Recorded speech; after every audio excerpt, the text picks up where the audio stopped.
Assalamualaikum warahmatullahi wabarakatuh. Hello guys. Here I will review a textbook that I have read entitled is Teaching English to Children. There are two authors of this book, namely Wendy H. Scott and Lisbeth H. Ytreberg. This book was published by Harlow, Longman, Pearson Education, released in 1990, and for the total of this book is 119 pages, and the last for the type of this book is reference. This Teaching English to Children book is a book that provides many ideas and activities for teaching English to children of all ages. Moreover, this book provides a wealth of practical and easy advice on lesson planning and classroom organization. This book has 9 chapters which will be discussed inside. Okay, for the chapter from this book, chapter 1 is the young language learner, chapter 2 is class management and atmosphere, chapter 3 is listening, chapter 4 is oral word, chapter 5 is reading, chapter 6 is writing, chapter 7 is topic-based word, chapter 8 is planning your word, and the last chapter is the tool of the trade. Okay, this is the 9 chapters from the books Teaching English to Children. Next, I will explain the summary result of the 9 chapters from this book. Chapter 1 discuss the characteristic possessed by young language learners. Moreover, it also discuss the general characteristics of young language learners.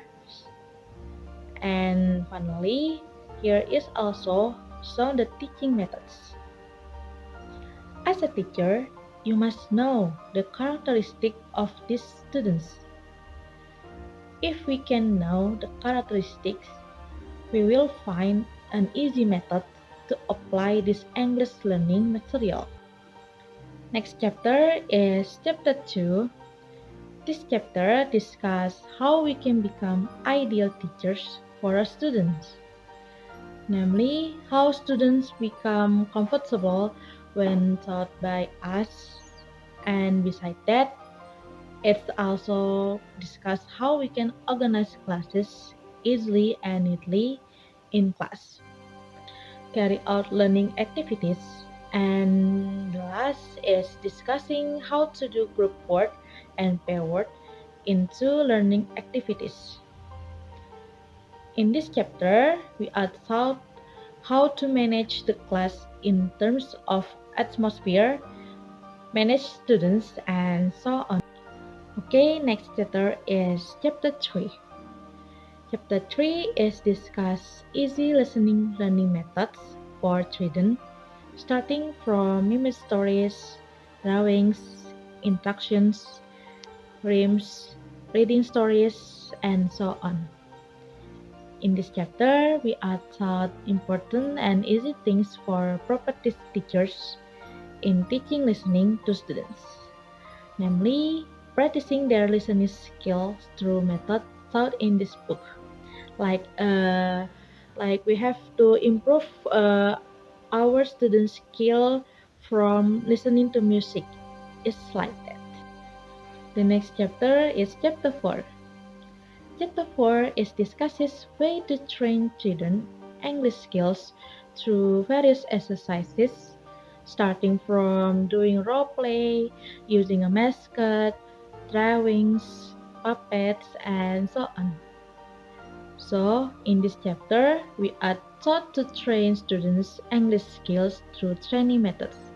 Like, for the example, the teacher doing a role play in learning activities.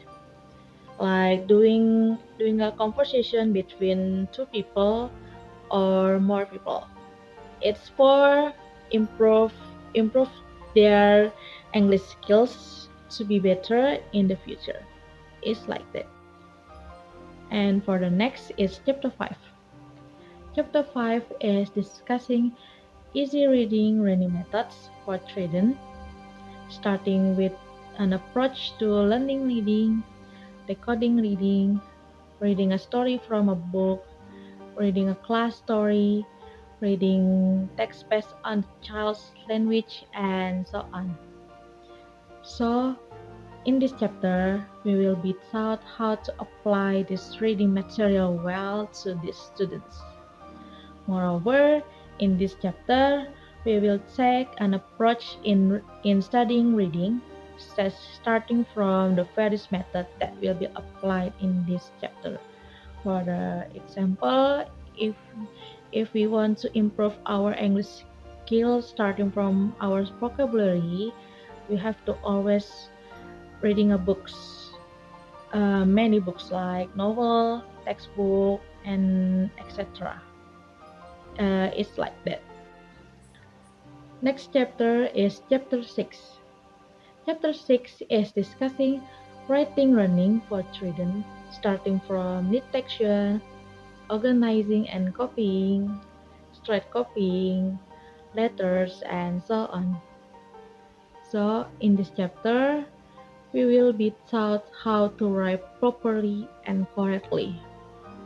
That is to train students' writing skill well and teach them that writing has many benefits for them.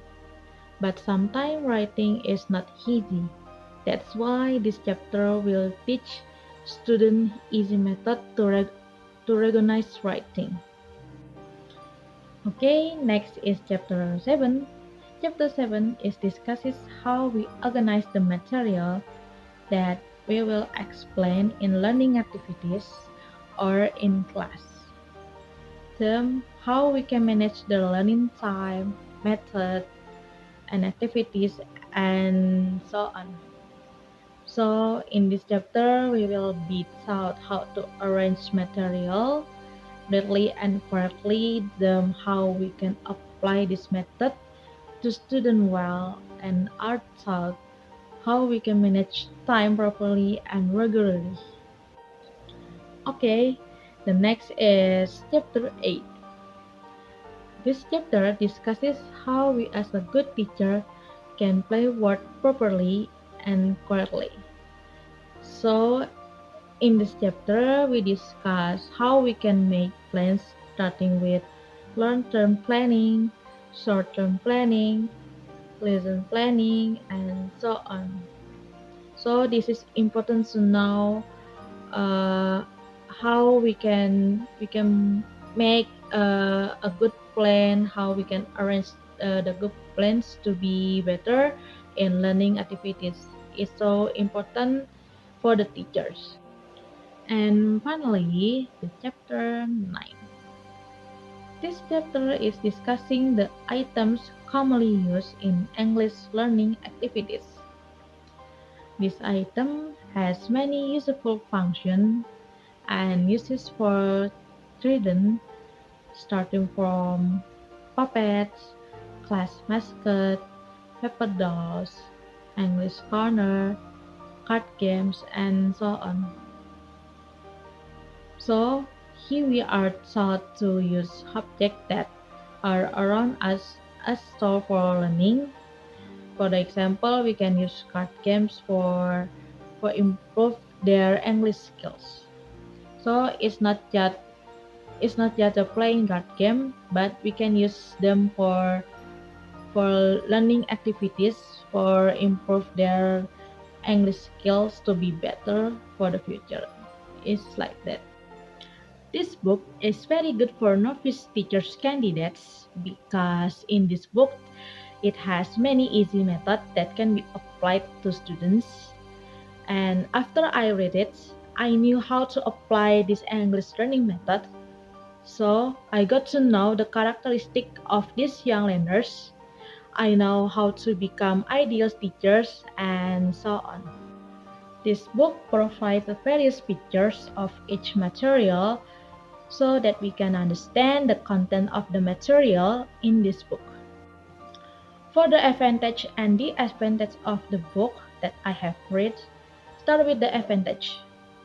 The advantage of this book are the form of writing and the application of the material, which is very easy to understand, especially in this book. It is also accompanied by pictures, making it easier for readers to understand the content of this book. Okay, for the disadvantage of this book is, as for the drawback, the material in this book is incomplete because it only contains some special material for prospective teachers who are beginners. Lastly, I think this book is highly recommended to be read for teachers who are beginners in teaching. Basically, this book is very useful to read.